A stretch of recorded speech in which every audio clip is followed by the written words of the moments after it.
Calorosas saudações, e se os votos fossem likes, eu podia não ter a maior quantidade, mas tinha a melhor qualidade, porque vocês metem like neste vídeo. Portanto, meus amigos, metam like no vídeo e subscrevam o canal, porque estamos quase a chegar aos 50 mil subscritores.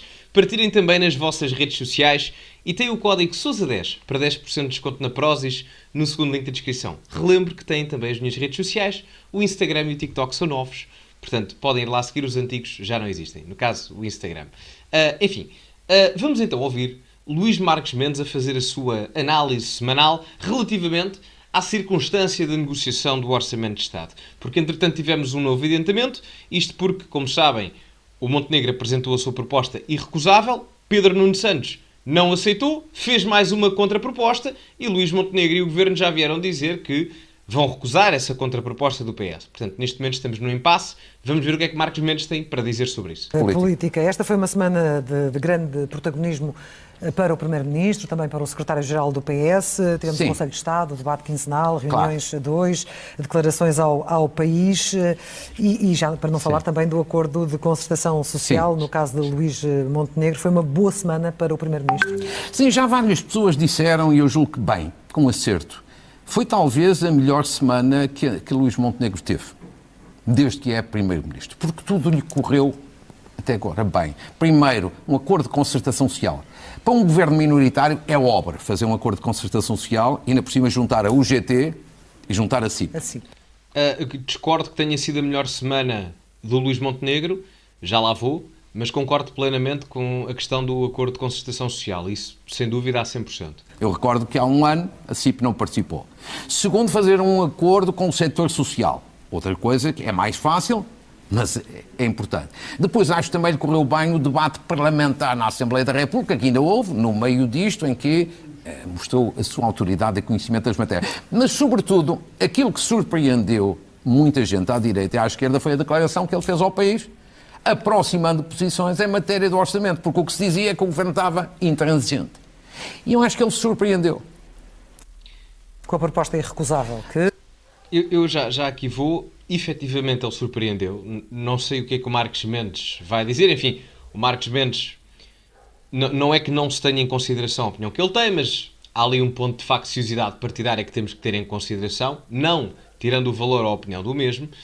Mas a questão é que eu concordo com as partes de análise do Marques Mendes, concordo que o Luís Montenegro esteve muitíssimo bem no debate quinzenal. Aliás, eu elogiei-o bastante, com a sua postura bastante institucional, até a nível comunicacional, sem perder o controle. O Luís Montenegro, na sua comunicação e na abordagem que tem no conhecimento das temáticas políticas, é muito equilibrado. Se repararem, ao longo do debate do plenário, que foram várias horas, ao longo de 4 horas de debate, sensivelmente 3 horas e tal, qualquer coisa assim do género, o Luís Montenegro não tem uma oscilação comportamental relativamente àquilo que ele próprio é naturalmente. Exaltou-se um bocado com o Rui Tavares, quando ele disse que, indiretamente, o Rui Tavares disse que o Luís Montenegro estava a normalizar o racismo, ou a extrema-direita, ou uma coisa assim do género, mas houve muito poucos momentos, mesmo quando a ser provocado, que o Luís Montenegro se deixou alterar. E isso, da perspectiva do Primeiro-Ministro, que quando responde em debate quinzenal é muitíssimo importante, porque ele não está a responder a uma oposição, está a responder a 8, não é? Porque estão 9 partidos no Parlamento, é preciso compreender isso. Se quiserem contabilizar 7, porque o CDS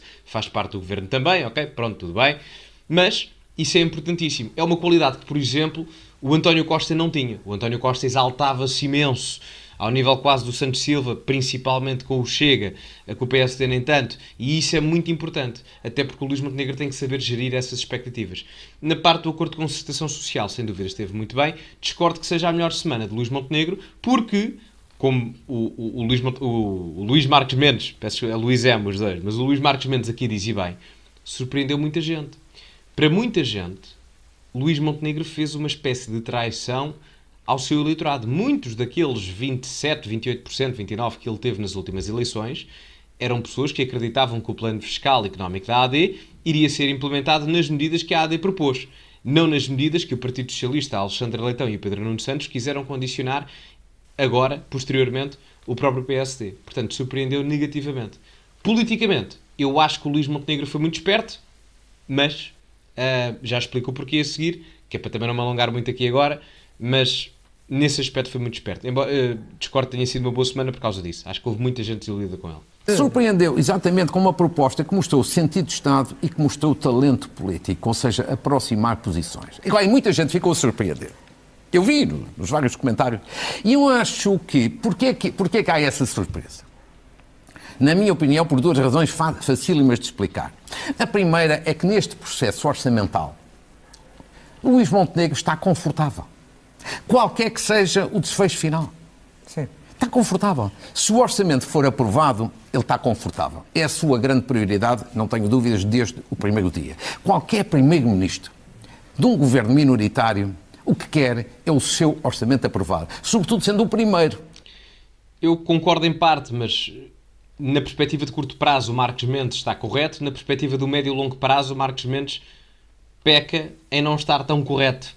Porquê? No curto prazo é uma solução fácil, esta questão de aprovar o orçamento como grande prioridade, eu compreendo, manutenção do poder, é assim com toda a gente que lá esteja, mas a verdade é que no curto prazo funciona, porque a legislatura, sendo de 4 anos, dá para se manter na legislatura.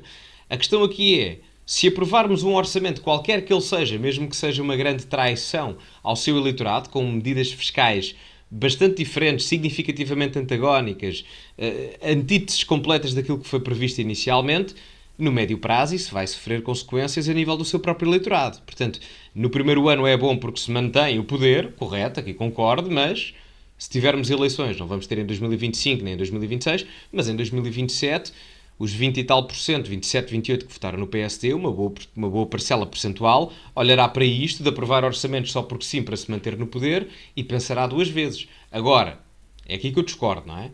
Onde eu concordo é que o Luís Montenegro está extremamente confortável, porque reparem, se ele aprova o orçamento, mantém-se no poder. Portanto, tranquilíssimo para ele. Se o orçamento não é aprovado, ele não será responsabilizado por isso. Porque ele disse que ia fazer a proposta irrecusável e negociou uma ou duas rondas de negociações com o Partido Socialista. Portanto, se o orçamento cai, é por culpa do outro lado. E neste momento é a imagem mediática que passa. O prejudicado neste momento aqui seria Pedro Nuno Santos e nunca Luís Montenegro. E nós agora só poderíamos ir a eleições em 2027, porque, como sabem, não podemos ir a eleições 6 meses antes nem 6 meses depois da eleição presidencial. Portanto, há aqui um espaço de 2025-2026 que está impedido de irmos a eleições legislativas. E ele ir-se a manter no poder. Ele, no caso, o Luís Montenegro. Portanto, aqui eu concordo plenamente. Ele está muito confortável e esta jogada de ele ir ao encontro do PS foi para ele ficar nessa confortabilidade. Porque ele, indo ao encontro do Partido Socialista, fez um checkmate ao Pedro Nuno Santos. Mas um checkmate total, no sentido em que eu aproximei-me tanto da tua posição que se tu agora fizeres uma contraproposta qualquer que fez, vais-te queimar politicamente falando. E está-se a queimar politicamente falando. E o Pedro Nuno Santos aqui está a pecar imenso. Enfim, para mim será boa, não é? Do meu ponto de vista ideológico, não simpatizo ideologicamente, como sabem. Mas, a meu ver, não está a ser a melhor estratégia por parte do Pedro Nuno Santos. Acho que ele teria muito mais capital político se optasse por outra abordagem. É uma vitória. E, portanto, está confortável com essa solução. Mas também estaria confortável com outro desfecho. Imagine que tínhamos mesmo uma crise. Eu acho que não vamos ter. Mas tínhamos mesmo uma crise e tínhamos eleições antecipadas. Ele também está confortável com esse cenário. Certo. Porquê? Porque tudo aponta que iria a eleições, não teria maioria absoluta, isso provavelmente não teria, mas reforçava a sua votação e, portanto, também lhe dava conforto. Ora, quando uma pessoa, em particular um político, está confortável naquilo que está a fazer, tem mais condições para ter sucesso naquilo que diz e naquilo que faz. Concordo plenamente aqui. Eu acho que se fôssemos a eleições agora... Eu tenho a percepção que o Luís Montenegro, em determinado âmbito, quer ir a eleições. Porque ele sente perfeitamente isto que o Marcos Mendes aqui refere. Quando o Marcos Mendes diz a principal prioridade do governo é aprovar o orçamento, vale o que vale, não é? Por um lado, sim. Por outro, Luís Montenegro sabe perfeitamente que se vai a eleições e que o principal culpado da não viabilização do Orçamento de Estado é o Pedro Nuno Santos, ele sabe perfeitamente que vai ganhar votos com isto e capital político, por vários motivos. Primeiro, o Pedro Nuno Santos é o principal responsável pela queda do governo, ou seja, o principal partido da oposição fragilizado. O Chega, neste momento, não está a conseguir capitalizar tanto o eleitorado porque não há fatores políticos que o permitam. O Ventura também está com dificuldades, imensas dificuldades, a entrar no jogo político e mediático. Já deu 31 voltas a dizer que aprovava, que negociava, depois era irrevogável. Hoje já saiu uma notícia a dizer que vai fazer uma reunião de emergência com o grupo parlamentar para ver se negocia o orçamento, se não negocia, se aprova, se não aprova. Portanto, enfim, 30 por uma linha, o que torna ali a narrativa do Chega muito incoerente. E, portanto, o Luís Montenegro olha para isto tudo e pensa, bem, eu ainda em eleições, vendo que o Pedro Nuno Santos é o principal responsável pela queda do governo e vendo que o Chega está ali perdido aos papéis numa incoerência ideológica e de tomada de decisão a nível parlamentar e orçamental, o que eu mais tenho que fazer é aproveitar o momento e o timing político. Isto é importantíssimo em política. E ele sabe que se não for eleições agora só pode ir em 27. Ou quase em 27, na melhor das hipóteses. Portanto, isto tudo passa-lhe na cabeça do Sr. Primeiro-Ministro. E se calhar ele está a ver e a pensar, pois passa. Mas eu não posso dizer isto, eu sei que não pode, mas certamente passa-lhe na cabeça. A segunda razão para algumas surpresas que também vi, estamos surpreendidos, e ele afinal é melhor do que se pensa, e eu acho que também tem a ver com uma outra coisa que já aqui referi uma vez. De um modo geral, o país político e mediático sempre desvalorizou Luís Montenegro. Sempre desvalorizou. Tal como há muitos anos também o país político e mediático desvalorizou Cavaco Silva quando ele, em 1985, chegou a primeiro-ministro. Eu discordo aqui um bocado. Pelo menos na minha ótica pessoal, se calhar, eu também era muito novo na altura, eu desde novo que ligo à política, correto, se calhar, mas eu tinha o Luís Montenegro até em muito boa consideração, na altura, porque ele foi líder da bancada parlamentar do PS entre 2011 e 2016, à volta disso, não é? 2016, até o Pedro Passos Coelho sair. E eu lembro-me na altura que, enfim, pelo menos de um ponto de vista de quem pensava um pouco mais à direita, apesar da minha tenra idade, o Luís Montenegro tinha uma boa reputação.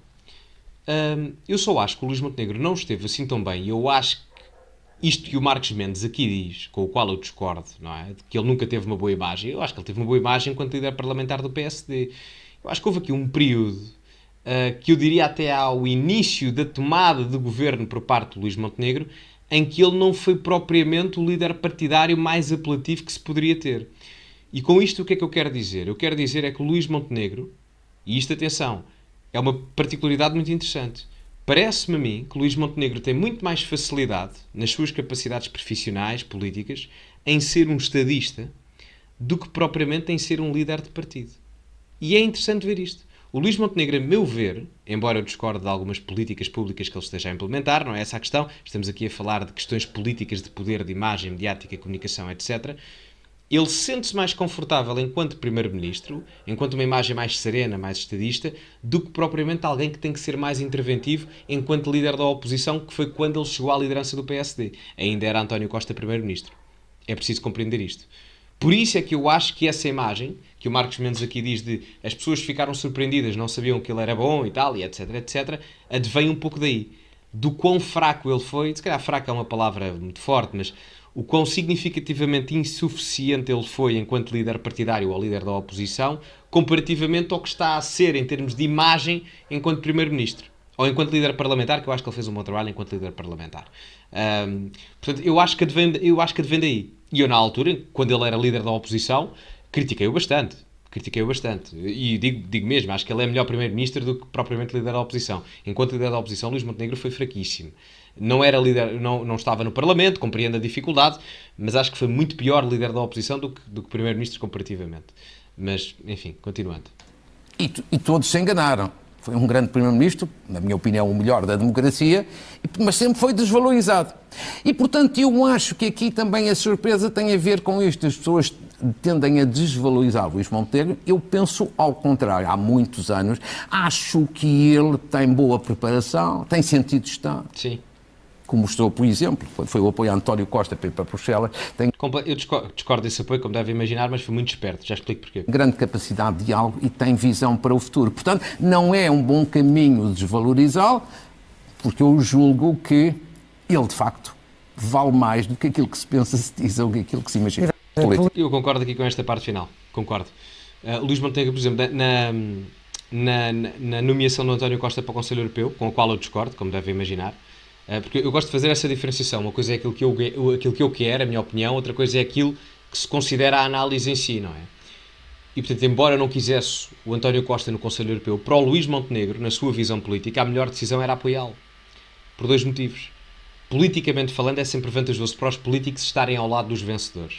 E ele sabia que António Costa ia ganhar a nomeação para a presidência do Conselho Europeu. Ou seja, era uma vitória política para Luís Montenegro, porque ele próprio tinha essa crença e sabe que a maior parte do povo português, não propriamente aprofundado em termos de conhecimento a nível político parlamentar, gosta, independentemente de quem seja, ter um português a singar lá fora. Esse era o primeiro aspecto. O segundo aspecto é que António Costa, estando na presidência do Conselho Europeu, impede que o António Costa se candidata à presidência da República em 2026 e dificulta a vida a um candidato político da área do PSD.